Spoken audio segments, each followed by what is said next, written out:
Un cordial saludo y bienvenidos a esta presentación.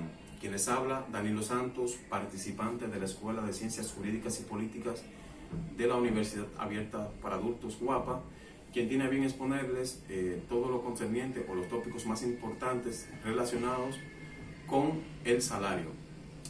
Primero veremos lo que es el salario, la definición del salario. Consecuentemente estaremos hablando sobre sus tipos, características y naturaleza, así como también las formas de retribución y privilegios de salario, descuentos permitidos, protección legal del salario, el delito, la de falta de pago del salario, así como también lo que es el salario mínimo, origen y evolución, fijación del salario mínimo y el salario de Navidad. Así también estaremos abordando lo que es la participación de los trabajadores en los beneficios de la empresa. En cuanto al salario, podemos decir que nuestro país, en nuestra legislación, ha ido evolucionando concomitantemente con lo que es las legislaciones relacionadas con las reformas fiscales que se han ido introduciendo. Sí podemos acotar de que no han sido equitativas en cuanto al salario que deben a los trabajadores y la canasta familiar que diariamente, por la tasa impositiva que se le aplica a los contribuyentes. Entonces esto ha permitido que hoy en día tengamos cierta deficiencia relativo a que el salario no conviene o no sustenta las necesidades básicas de los ciudadanos. En cuanto a la definición del salario, podemos decir que esto simplemente consiste en una suma de dinero que recibe de forma periódica el empleado de parte de su empleador por una determinada labor realizada, un trabajo determinado que realizó, y el pago puede ser llevado a cabo de manera mensual, quincenal o semanal, inclusive hasta diario según sea el convenio, que es lo que se conoce como jornada laboral. El pago diario de una labor se le conoce como jornada laboral. En torno a esto existen diversas teorías que nos hablan de lo que son los salarios. Por ejemplo, en cuanto a esto, podemos encontrar a una de las teorías de Adam Smith, la cual fue publicada en la obra Las riquezas de las naciones en 1776, y él considera que los salarios son dependientes de las riquezas. Decía que en virtud de que las riquezas van creciendo de una empresa, pues así mismo iban creciendo los salarios.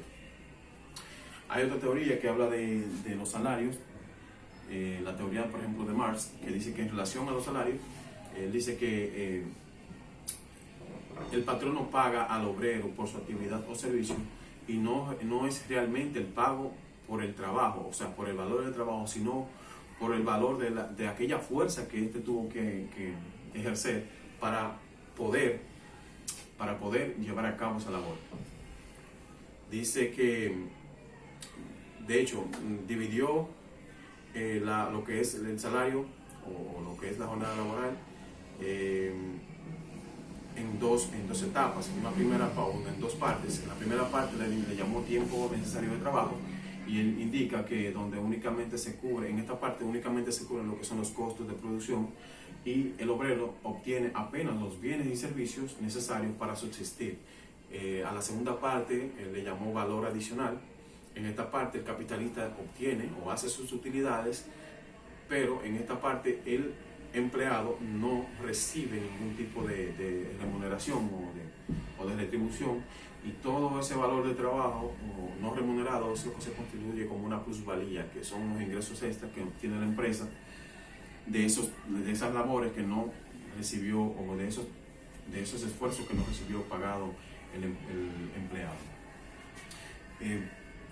Podemos continuar hablando sobre los tipos y las características de salario. Tenemos el salario en moneda, el salario en especies, y también tenemos el salario mixto, que es la reunión de estos dos últimos mencionados.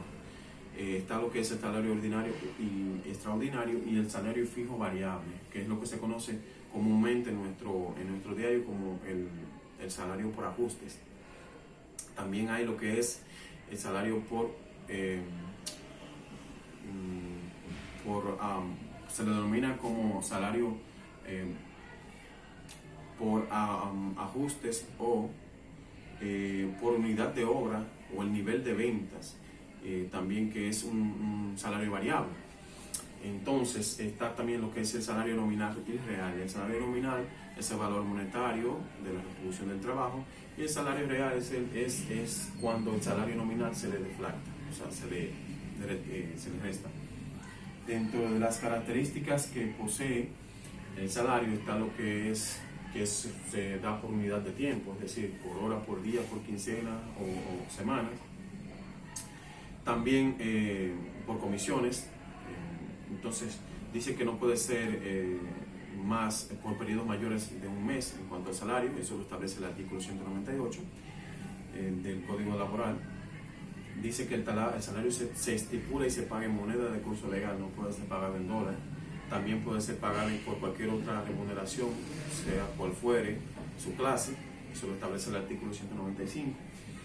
El salario estipulado en el contrato de trabajo en ningún caso puede ser inferior al salario mínimo legalmente establecido por el artículo 193. Dice también sobre las características que el salario de los trabajadores es inembargable, es decir, que no puede ser sustraído salvo aquellas circunstancias legalmente establecidas por asuntos de pensiones alimentarias. También nos dice que el pago del salario debe hacerse directamente a la persona del trabajador, y salvo que haya algún otro tipo de convenio que se haga en el lugar donde la persona presta los servicios. Dice de la naturaleza del trabajo, habla que hay dos clases de naturaleza, o dos clases de trabajo, que el salario puede ser considerado según la naturaleza del trabajo en material e inmaterial.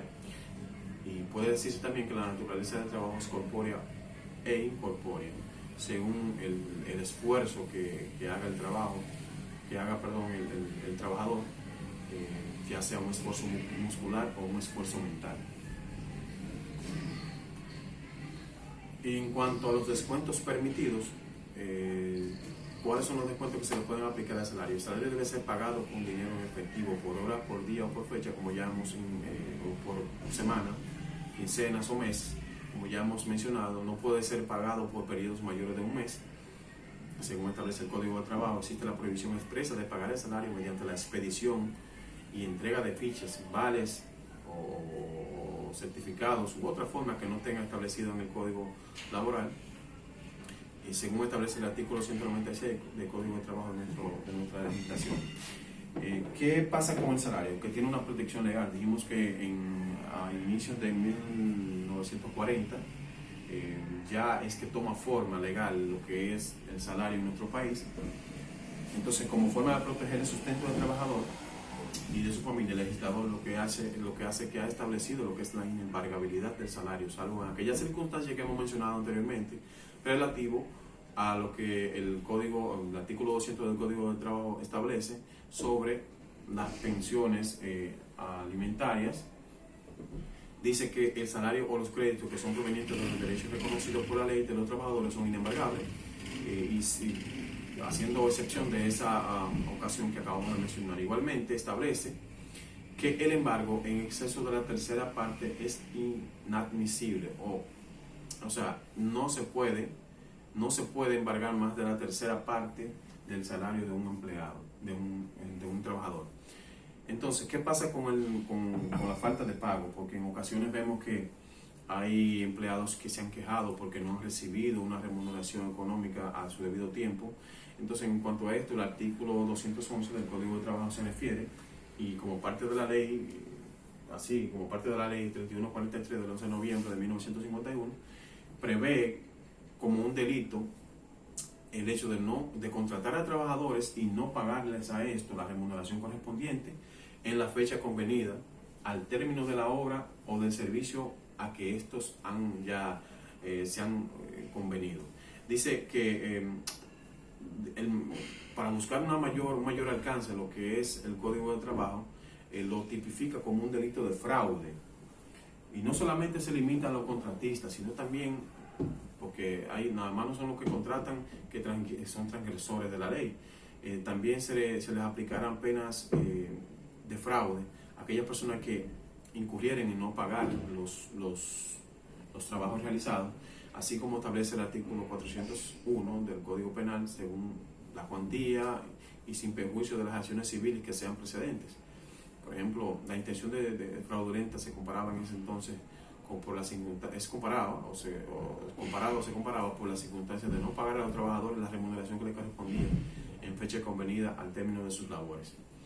¿Qué pasa con el salario mínimo?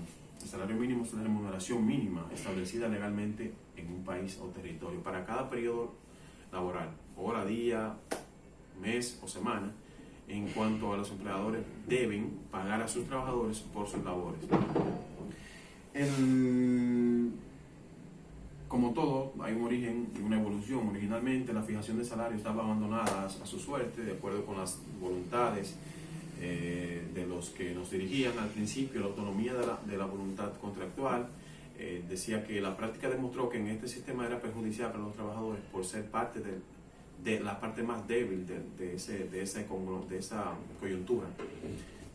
Últimamente ha predominado una práctica de establecer un salario mínimo por medio de decretos o leyes, como se hace prácticamente aquí en ocasiones.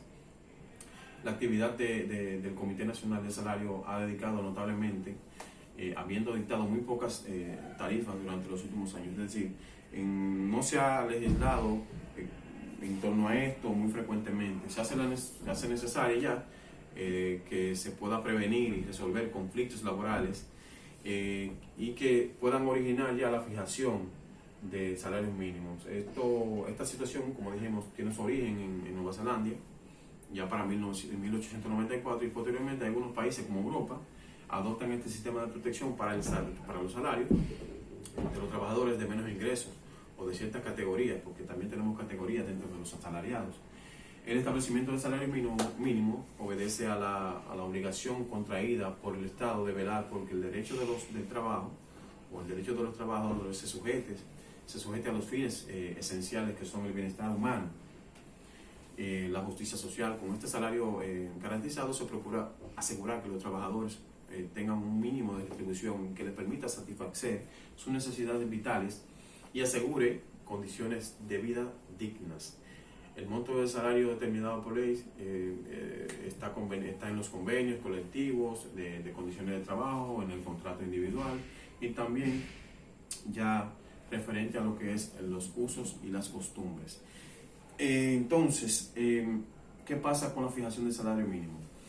En nuestro país, la fijación del salario mínimo data desde la década de los 40, como habíamos mencionado, desde 1940 en adelante. En este decenio, o en esta época, surgen una serie de leyes y disposiciones que fijan el salario en las empresas agrícolas. Eso fue mediante la ley 413 de 1941, que tiene por objeto prevenir y resolver conflictos de trabajo. Asimismo, la ley 1024 del año 1945 sobre salario mínimo se crea también con esta el Comité Nacional para Regular los Salarios, que es el CNA.